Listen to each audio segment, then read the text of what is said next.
Welcome to Inclusion Revolution here on Eastlink TV. I'm your host, Tova Sherman, welcoming you again and thanking you for joining us. This week we're very pleased to have a guest, Tim Vassallo. Tim is a published writer in addition to a screenwriter, and we're really excited to have him here because, as always with Inclusion Revolution, we have a focus on outside the box, unique programming and ideas that support the community in inclusion of persons with all types of disabilities and of all ages.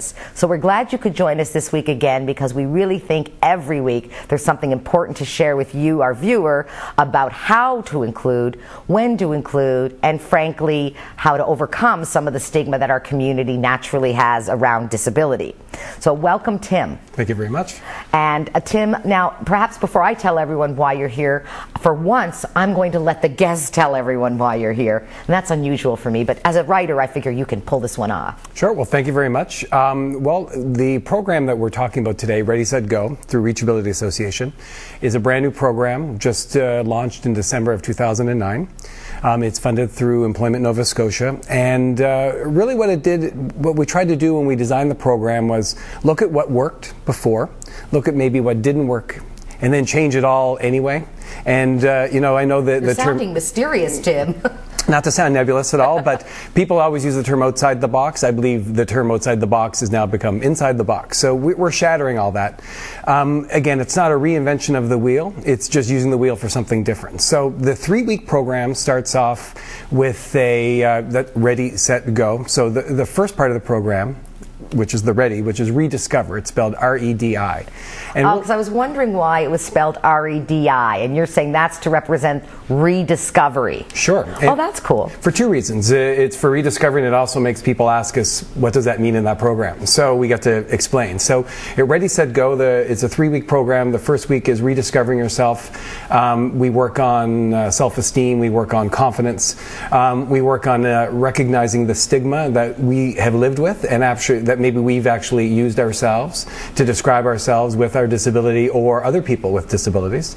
As well, what we do is we look at our, not to sound like the old pat answer of having the strengths and weaknesses, but really you have to recognize your weaknesses to really understand what your strengths are, how to focus on your weakness and how to change that, how to sort of maybe reprogram, get around that problem. But a lot of people, they're being told what their weaknesses are all the time, and they themselves don't necessarily recognize what their weaknesses are. Right, so what I'm hearing is in the first week, just to stay focused on that, the Redi part, which I thought was very clever, R-E-D-I, I get it now, rediscovery, is about confidence. It's about building up your awareness of your own transferable skills, who you are as a young person with disability that's perhaps have faced, like many of us with disability, have the stigma of being maybe picked on or put down or told you can't do certain things, or even coddled by parents who desperately don't want us to feel that disappointment. So the first week is really an opportunity to come in and realize there's wonderful things about you, and that would be the rediscover piece. Sure, exactly. Okay, and that must be an exciting week for the client in the sense that that discovery does happen. I mean, how's that going? Like, do you find that there's a real wake-up call in that first week before we move on to the other 2 weeks? Sure. Well, I think the most important thing, and maybe I should have mentioned this before, that one of the most important parts of the program is a daily journal, whether online or written. And so the last half hour of the program every day, we focus on our journaling, where we look at where we've been before, what's happened to us, how we feel about where we are right now, the program, even the people in the program, what we're learning. So it allows people to express that, to get that out there. Maybe to see it on paper, it seems less daunting. As well, I give them little projects, journal projects, either just taking a word and doing a 15-minute free write on that word. Right, because you're a writer, so forgive me as not being a writer. I'm going to ask probably some very non-writer simple questions. So you're talking about journaling. Why is journaling, I mean, I'm not a writer, so why is journaling such an important element that you're doing it every day, and you're even using, as you mentioned, some examples or words or things to work off of? Why is journaling so important in that first week of self-discovery and confidence building? Well, I mean, first of all, journaling full stop is a very important concept, because it allows you to express yourself, get things out there. Maybe to read them later on and see where you went wrong, maybe you weren't being honest with yourself, or were giving an accurate depiction of what was going on in your life. But especially during the program, it allows them to, maybe they're uncomfortable dealing with the stigma of, if they were visually impaired and their whole life they've had a stigma about that. Maybe actually, getting that written down and hearing that back makes it seem less of a problem. It makes it seem something that they can deal with, and maybe they can see how they've distorted things in the past. As well, most importantly, journaling just allows you to be honest and just to get things down. And if, for example, I had a traumatic experience today and I journaled about that, it doesn't make that traumatic experience disappear, but it may allow me to process that a little bit quicker and more efficiently. So processing, self-evaluation, For sure. a sense of honesty that comes from your own journal. Exactly. And do the clients tend to share information, or is it really a very personal thing? I leave that up to the participant themselves. To their comfort level. Yeah, exactly. Some of the people that we've had through the program that you would think would be perhaps a bit, keep the cards close to their chest, they've actually been the people that wanted to express, what they've written down. Some people are a little bit more private about it, and it really is up to them. This is not I'm going to read their journal when they're not there.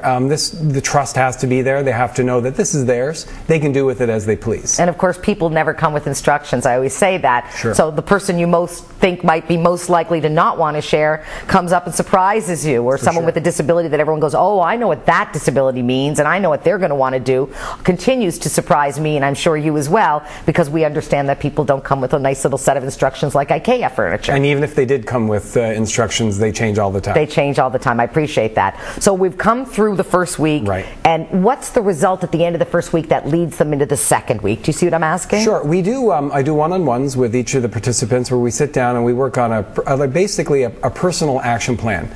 A few things that they are going to work on during the program, usually 3. I don't have hard, fast rules, so if they just have one thing they want to work on, we focus on that. Can you give me an example of some of the things without, of course, who's or what? But I had one particular young lady who felt like she was basically isolating herself from society in general, and her endeavor was to be a little bit more open with people and call friends from high school that she hasn't spoken to. And that came out of the journaling piece of that first week. It did. And it allowed her to realize what it was is the more she was around people, the more she liked people, and the more she liked herself. Perhaps she'd let some of the events of her high school days, which are traumatic for most people, to wear her down and make her disconnect herself from the society at large.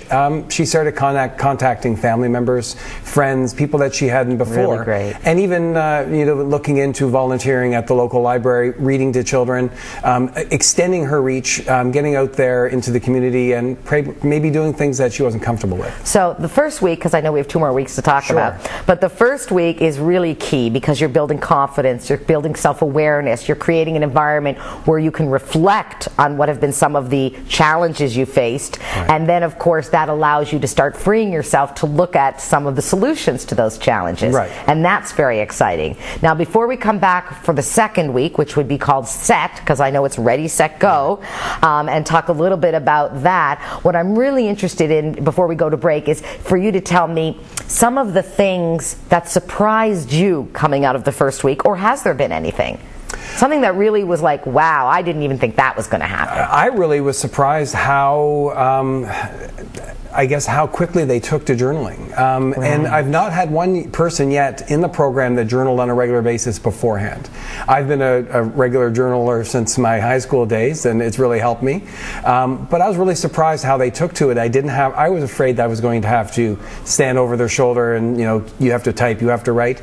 And really what it is, it's 5 after 3, your bus is going to leave, you're going to be late, you're going to have to... In other words, you're telling them to hurry up and put away the journal. Yeah, exactly. It's time to put it away, we can get back to this tomorrow. So that was the biggest surprise, is how once they started to journal, how much they really appreciated what it was doing for them. That's fantastic. So just for everyone, we're going to take a brief break here on Eastlink TV at Inclusion Revolution. We'll be right back with Tim from the Redi Set Go program. You'll want to hear the rest of this. We'll see you in a minute.